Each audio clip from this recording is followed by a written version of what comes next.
mwene data menya uburenganzira ufite muri Kristo Yesu.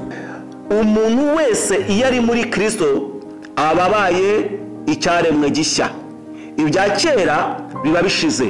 Ndamushimira Yesu wakira abasinzi, ndashimira Yesu wakira abasambanyi, ndashima Yesu wakira abicanyi.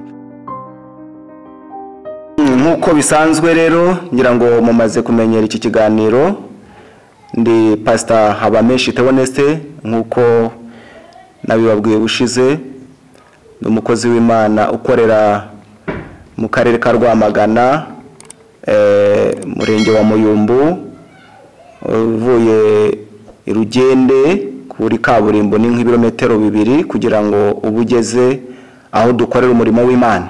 Imana igumugisha cyane. Ubushize twaganiraga ku ijambo ritubwira kumenya uburenganzira dufite muri Kristo Yesu, aho nabahaye ubuhamya mbereka imibereho y'abakristo muri iki gihe kandi kwiriye guhinduka kugira ngo tubashe kubaho ubuzima bwiza buberanye n'umwami twakiriye ari we Yesu, imbaraga ze, ubushobozi bwe kubamwizeye, kubamwiringiye, kugira ngo ejo Satani adakomeza kuduteragana tutagira aho duhagaze, kugira ngo ejo Satani adakomeza kukuyoboza igitugu kandi nyamara warakiriye iby'agaciro. Abantu benshi ndagira ngo nongere mbibutse, abantu benshi muri iyi nzira y'agakiza benshi bafite ikibazo gikomeye cyane. Ntabwo abantu bari basobanukirwa, benshi barimo barasobanukiwe, ariko hari abantu benshi bakeneye kumenya neza uburenganzira bafite muri Kristo Yesu. Yesu ni umwami. Twabonye ijambo riri muri Yohana igice cya 3 umurongo wa 16 avuga ngo kuko Imana yakunze abari mu isi, kuko Imana yakunze abari mu isi. Abantu benshi bakunda kuvuga ngo kuko Imana yakunze abari mu isi, hoya ubwo byaba byararangiye. Ahubwo kuko Imana yakunze abari mu isi byatumye itanga umwana wayo w'ikinege kugira ngo uwumwizera, wizera uwo atarimbuka ahubwo ahabwe ubugingo buhoraho. Bivuga ngo muri Kristo twakiriye ubugingo buhoraho, twakiriye kubaho byiteka. Haleluya. Abantu bajya batekereza ubugingo buhoraho nk'ikintu kizaza, ariko ubundi ubugingo buhoraho twabwakiriye umunsi twakiriye Kristo nk'umwami n'umukiza mu bugingo bwacu. Umunsi nakiriye Kristo nk'umwami n'umukiza mu bugingo bwanjye, niwo munsi nakiriye ubugingo buhoraho. Nakiriye ubugingo rero, ku bugingo n'iki bugingo n'ubuzima, ubuzima bwiza, ni ubuzima buri mu bumana, ubuzima buri mu mibereho myiza, ubuzima buryoshye, ubuzima bubereye imibereho myiza. Ubugingo rero Kristo nibwo yazanye, kandi muri Kristo Yesu ni naho dufitiye byose. Niyo mpamvu ijambo turuvuga ngo tumenye, dukwiriye kumenya. Mwene data menya uburenganzira ufite muri Kristo Yesu. Twarega ijambo ry'Imana riri mu gitabo cy'Abakorinto ba 2 igice cya 5 umurongo wa 17 avuga ngo umuntu wese iyo ari muri Kristo aba abaye icyaremwe gishya, ibya kera biba bishize, ngo byose biba bihindutse bishya. Haleluya. Jambo ryiza cyane, ubuzima bwiza cyane.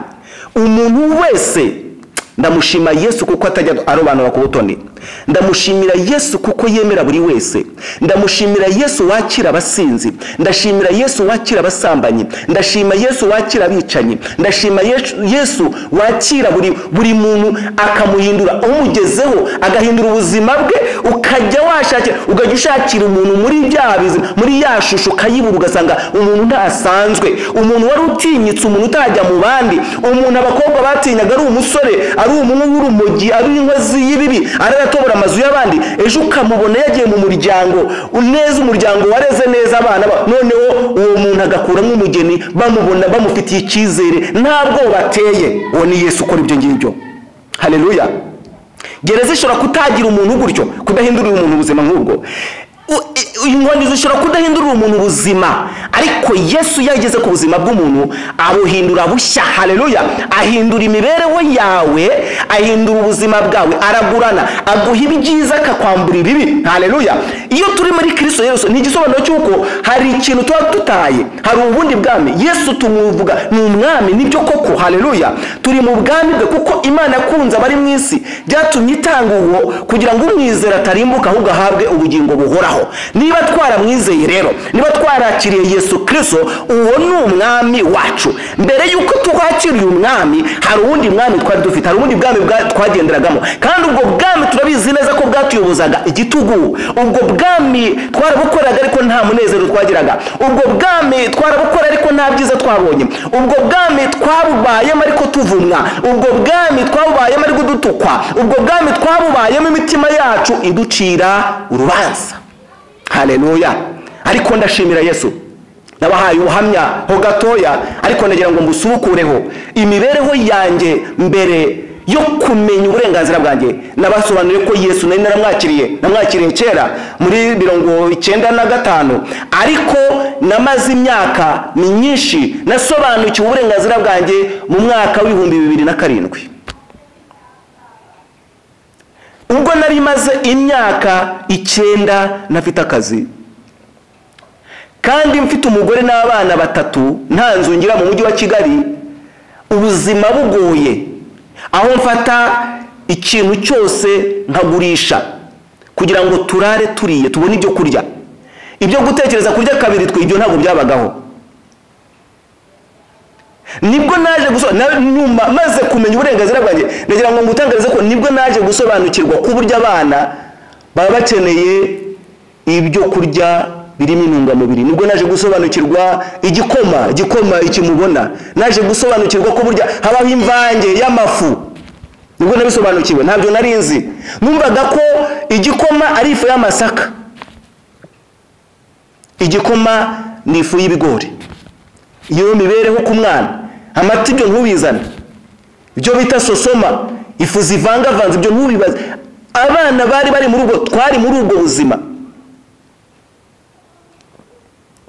buzima. Nkajya gusenga, narasengaga, nari umuririmbyi, nakundaga Imana, numvaga rwose, nagiye mu butayu, nagiye mu buvumo, nari basobanuriye. Ariko ubuzima nari mbayemo bwari ubuzima bubi.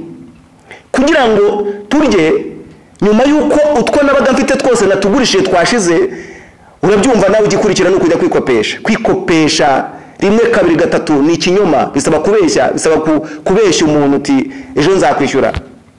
Ubuzima nabo baye mu gihe kinini kirekire, imyaka 9 ntashobora kugurira umugore igitenge. Imyaka 9 kurya. Nari nzi ko mu buzima nasobanukiwe ko ku meza hategurwa ibisorori kwiwanjye naho byashoboka bigoranye cyane. Cyo kurya n'indyo nimwe n'imvange ni byiza, ariko gutegura ukamenya ngo igisororo kimwe niyo nasangaga abantu bitegura abo bantu kuki bahita nk'ibi bintu, kuki badafite nk'icyo kurya kimwe ngo bakirye wenda ejo bazarya ikindi. Nuko nabyumvaga. Birashoboka ko nawe waba uri ahantu uri muri ubu buzima. Igihe cyaje kugera, umunsi umwe naragiye ndicara ndatekereza. Ubwo nari maze gushoberwa aho nari ntangiye kubura inzira nanyuramo. Nagiye gusenga ndi umurokore, ariko imyenda imereye nabi. Simbona honsha kubera kwikopesha, kubera kubeshya.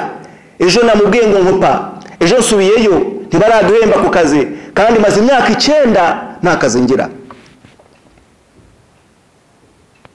Ubwo aho ngaho iyo bamvumburaga najyaga handi, nkagenda nk'umusirimu, nkatangira kubaganiriza nkavuga ni rero muraduha byo ndaza kohereza umwana muhe umuceri, mumuhe ibirayi, nkabivuga, ariko nkigira nk'umuntu w'umusirimu nyine uraho wenda nuko ntarahembwa ariko ubundi mfite akazi.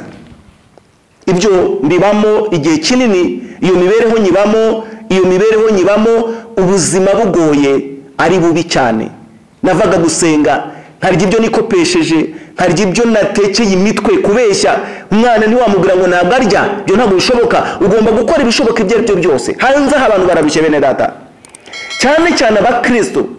ni muri Kristo hari ibintu tutemererwa, ariko iyo tudamenye uburenganzira bwacu twisanga dusa n'ab'isi, twisanga dusa n'abataramuhindukirira ngo bamwakire.